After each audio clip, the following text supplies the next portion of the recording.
Well, hello everybody. Just did some grocery shopping. I'm going to show you an example of grocery shopping with a purpose, some intention for healthy, medicinal, tasty food all in one. That's the way to go, right? Anytime you can make that merger between healthy, medicinal, and really tasty, amazing food.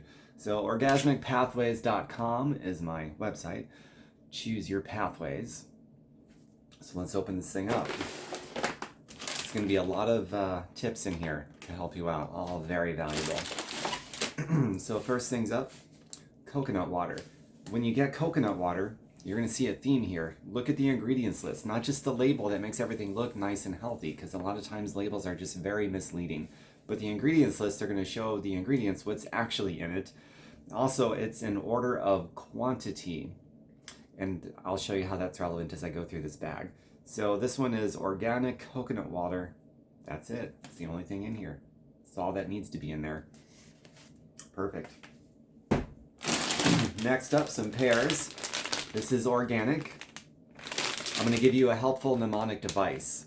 Remember, 9 is fine. When you're in the produce section of the grocery store and you see the PLU number, if it starts with 9, that means it's organic. So you got the label here, of course, but you've also got the PLU number, which is going to start with 9.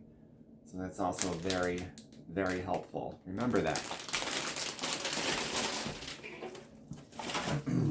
So industry has come a long way just in the past couple of years with making really healthy, we'll call it comfort foods, like alternative healthy comfort foods. Like instead of a regular Italian sausage, for example, we have these plant-based Italian sausages called Tofurkey. So in stuff like this, you really got to watch out for the salt content because it might be a little high. So you can get that on the back where the nutrition label is and make sure it's reasonable. And also sugar. A lot of times they will add sugar. This has 0 grams of added sugar. I'm looking at the back of it right now, the nutrition label. And also still look at the ingredients list to make sure it's not terrible. Make sure it's still healthy. This has a few grams of fiber, pretty cool. And these are really good. I've had this before. It's organic, good stuff. Let's see here. Another one is Kielbasas, plant-based. Again, I'm looking at the ingredients list on the back. I'm looking at the sodium content. I'm looking at the sugar content. There's no added sugar to this. Very good. There's even a couple grams of protein. I'm sorry, a couple grams of fiber on this one as well, which is great. It says total sugars on this one is 2 grams, including 0 grams of added sugars.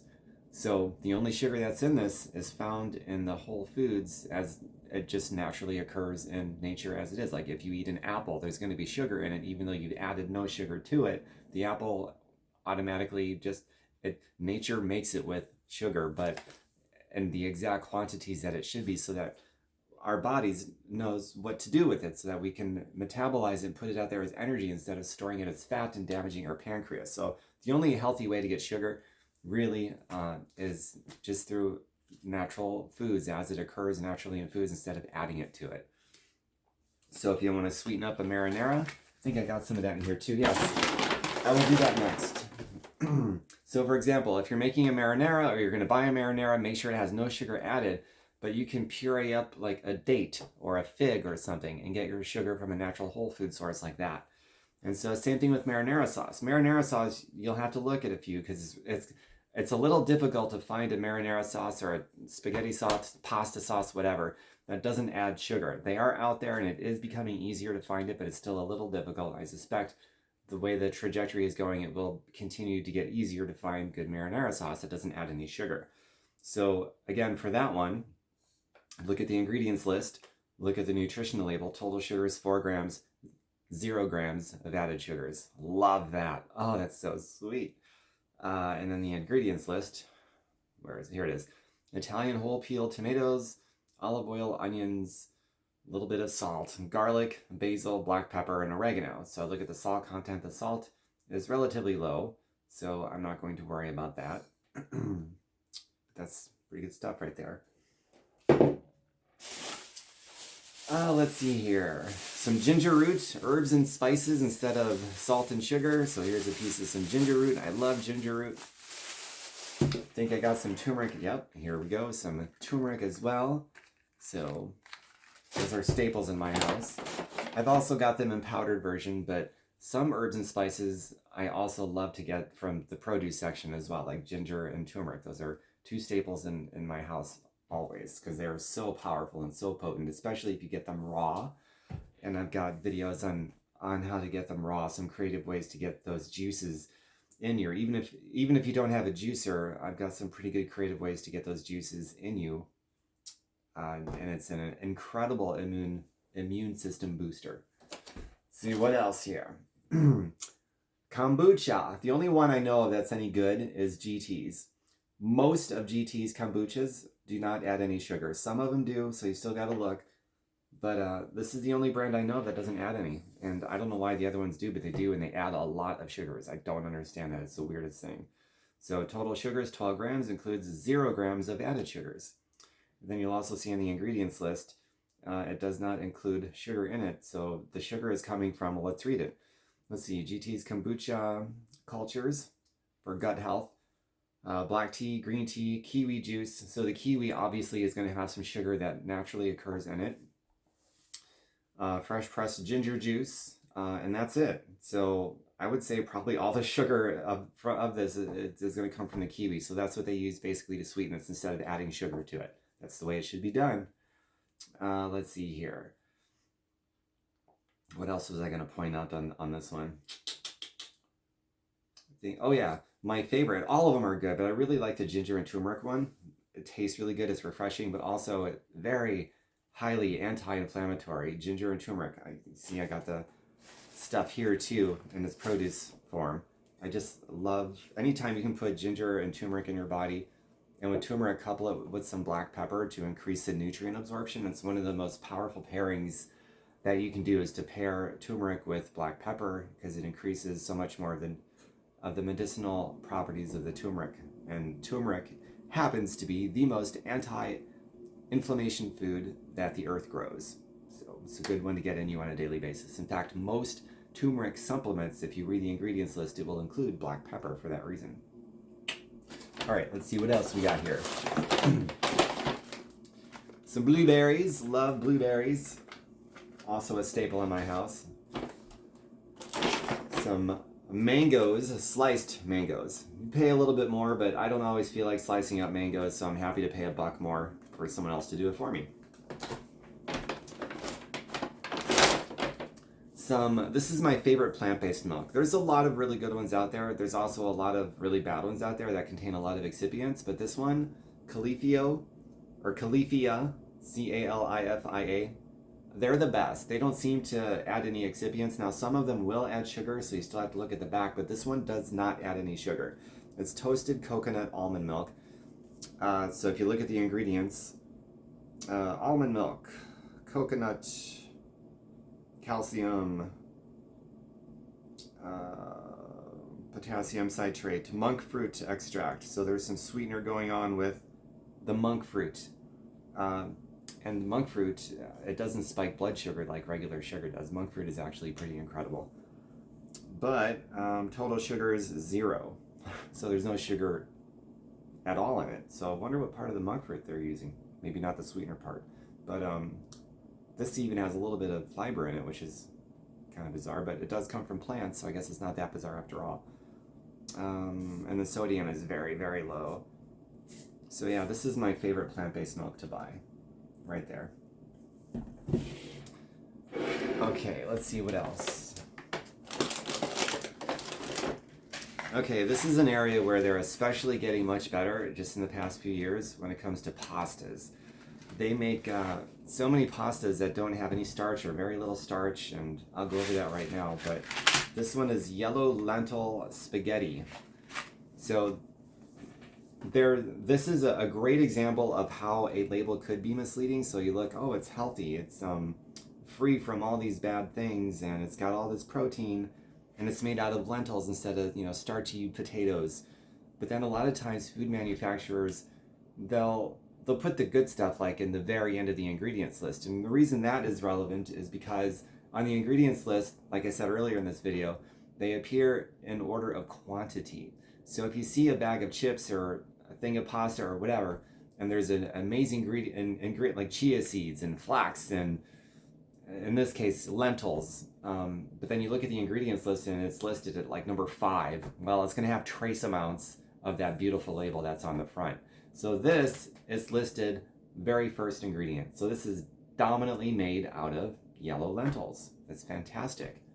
So labels, packaging and labels is a way that industry massively misleads people, if not just outright lying. So that's why it's so important to look at the label on the back, but the ingredients list, and put all of that in context. So with this one, it's going to have a fair amount of fiber because it's lentils, and lentils are very fibrous, and the lentils also have a lot of protein, so I expect to see a good protein and fiber count on here. And lo and behold, 5 grams of fiber per serving, and 19 grams of fiber per serving. 0 fat, 0 sodium, 0 cholesterol, 0 sugars whatsoever. And the ingredients is just yellow lentil flour and brown rice flour. And I've also seen some that is just yellow lentil flour and no brown rice flour. But since the yellow lentil flour is first and the brown rice is second, I'm good with this. And I got 2 of them. Here's another example. Red lentil and sweet potato. These little pasta swirly, squiggly things. I'm sure there's a name for that style. I don't know what it is off the top of my head. But I've got all kinds of noodles and different pasta things and spaghetti things that are just made out of, either black beans. I've got pasta stuff made out of black beans, lentils like you saw. This one is red lentil and sweet potato and chickpeas and all sorts of stuff. But again, it's a very attractive packaging and label. So I'm looking at the back and the ingredients in order. Organic red lentil flour, perfect. And the second ingredient is organic sweet potato flour. And that's it. Those are the only 2 ingredients on this. So actually, this packaging is perfectly congruent with the actual list of ingredients. It's amazing. And this one, unlike this here, this doesn't even have any other flours like potato flour or rice flour. It's literally just the lentil flour and sweet potato flour. So this is going to be as blood sugar friendly as this one already is. This one will be even more blood sugar friendly. Hello, diabetes and pre-diabetics. So this is just really impressive. I love this. So 13 grams of protein, 4 grams of fiber, 31 grams of carbohydrates. Don't let that scare you, because not all carbs are created equal. Not all anything is created equal. Fats, proteins, carbs, you name it. So these are going to be very slow digesting carbohydrates, which means it's not going to spike blood sugar. It's going to help give you sustainable energy throughout the day. Slow releases, which means that your blood sugar isn't going to spike up. Therefore, it's not going to spike back down either and give you energy crashes and food comas and all those other things that is not healthy for you and damages a pancreas over time. And your pancreas is what regulates blood sugar, among other things. So this is just an incredible piece of food here, and mad props to Al Dente, who makes this. Good stuff. And by the way, I've got all kinds of healthy recipes where I'm showing you how to make different vegan cheeses, vegan melted cheeses, and all kinds of cool stuff. Vegan dairy-free sour cream, and whatever else you might want for this type of stuff. So you can check that out, orgasmicpathways.com. Getting to the bottom of the bag here, some more cashew. Oh, speaking of all those vegan cheeses and sour creams I make, raw unsalted cashews is a staple in my house because that's what I make most of my dairy-free alternatives with, the cheeses, the sour creams, and so on. So I go through a lot of cashews. It's really easy to make, and again, orgasmicpathways.com to get the recipes on those things. This one is new, at least to me it is. I don't know how long that's been around, but this is by Annie's. Annie's has some good stuff. This is a vegan mac. Sometimes I don't want to, make this on my own. And it's not hard. It surprisingly doesn't take a lot of time or a lot of ingredients, but even still, sometimes I just want to heat something up and eat it. So this is going to be reserved for one of those days. But this is all, let's see, red lentil spirals and sweet potato pumpkin. Ooh. And again, the ingredients list, it shows those in order at the top of the ingredients list. So I know it's going to be dominated by those things instead of like starchy stuff. And again, with something like this, you want to check the sodium count. Because even if something is vegan, plant-based, and otherwise healthy, sadly, sometimes it's still hard to find things with a low sodium count. Sometimes they really just go way overboard on the sodium, and it's like, man, what a shame. All those wonderful ingredients, and they ruin it with way too much salt or all that sugar or whatever. So you really got to look at the ingredients list and make sure. And yeah, this is a good one. It's got a good amount of fiber, very low sodium content. It has lots of protein, lots of carbohydrates too, but because it's coming from lentils and sweet potatoes, it's the slow digesting carbohydrates. It's actually very good for you and giving you slow releases of sustainable energy throughout the day instead of spiking blood sugar and then crashing. So this is good stuff right there. Just a couple more items left. Another pasta item. This is another, Banza makes a lot of good stuff. They're relatively new. This is another mac and cheese. This is with chickpea pasta. So this is one made out of chickpeas, garbanzo beans, and same thing. I'm not going to go over it all again, but same thing. I checked the sodium content, the list of ingredients, sugar, all that stuff, and this is excellent. Great fiber content, protein content, slow digesting carbs. Let's see, what was the sodium? Sodium is pretty low.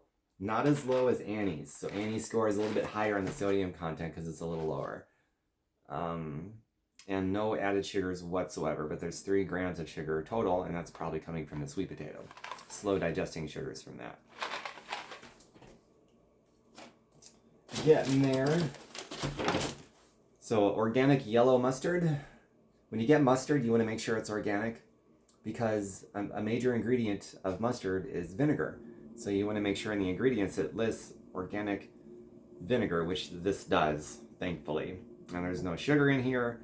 There's turmeric in it, yellow mustard seed, organic distilled white vinegar, filtered water. So yeah, this is going to be great stuff. Vinegar is one of those things where if it's not organic, don't get it. There's some things where it's not really that big of a deal. Vinegar is one of those items. It either pollutes the blood or a pH balances the blood. And you don't want to pollute the blood. So if it's not organic, just don't bother when it comes to especially vinegar. There's also a list called the Dirty Dozen. Google that. You'll see what I mean, why that's pretty valuable. A banana, I like to get between green and yellow. This one's perhaps a little more yellow than green because if it's completely ripe, it's very sugary. And even still, if it's only half ripe, it's got a decent amount of sugar in it, even though it's no added sugar. It's a whole food source of sugar. A banana generally is good for if you're very active. I work out every day. I work out hard, so I'm not really worried. This is like nature's original energy bar. So I like to throw that note of caution. It's a banana. It's healthy if you're a physically active person. But if you want to watch your sugar even more, go for bananas that are more on the green side than the yellow side. The last item in here, and this is basil. Just another example of buying herbs and spices versus salt and sugar. So, oh, and it's organic. And that's all I got. No dark leafy greens on this trip, but I typically get things like arugula and spinach. Those are my 2 favorite dark leafy greens, so I typically got that in my refrigerator. And you can't have too much of dark leafy greens. It oxygenates the blood, brings the blood to a healthy pH balance. The dark leafy greens are more loaded with nutrition per calorie than any other food in existence. It's more densely nutritious than any other food in the world. And also, it's the only kind of food, dark leafy greens is the only kind of food that has no tapering effect. In other words, the more of it you eat, the more health benefits you're going to get, where all this other stuff, as healthy as it is, your body can only absorb so much in one sitting, and then it tapers off. But dark leafy greens, as much as you can in one sitting, it doesn't have a tapering effect, so that's also pretty neat about that too. All right, that is about it. This video ended up being about 20 minutes long, just about. I hope you got a lot of value from it. I certainly shared a ton of value. And what's really great about this is if you're paying attention to all these talking points, is that it translates into your grocery shopping no matter what you're getting. There's a lot of crossover here, so you just learn a few of these simple concepts about the pretty packaging and its juxtaposition between that and the actual ingredients and putting everything in a proper context, the order of ingredients by quantity, and also looking at the nutrition label to see how much of what ingredient might be there. Specifically, mostly what I look at is salt and sugar, and seeing if anything is coming from added sugars, which I avoid, and making sure the salt content is low or none. And also fiber. Make sure there's a fiber count in there too, which if it's plant-based, more than likely it's going to have a pretty good fiber count. And it's impossible to be healthy without enough fiber, because 80% of your immune system is in your gut, and your fiber goes towards your gut health. Also, dopamine and serotonin, your feel-good chemicals, most of that comes from the gut, not the brain. It comes from the gut. So that's your endocrine system there. Those are the hormones that make you feel better. So who knows, maybe if someone who is sad, maybe mildly sad, this could actually help, just eating a gut healthy diet. All right, that's all I got for you. orgasmicpathways.com. Thanks for being here. Share this, drop some comments, tell me what kind of stuff you picked up from this video that is the most valuable. You're like, maybe it was the 9 is fine, maybe it was the order of ingredients. Tell me what concept or something I shared in the comments. I'd love to, any aha moment that you had. It's like, wow, I didn't know that. I think I'm going to use that next time I go grocery shopping and put that to good practice. I'd love to hear about it. Bye for now, everybody. Mwah.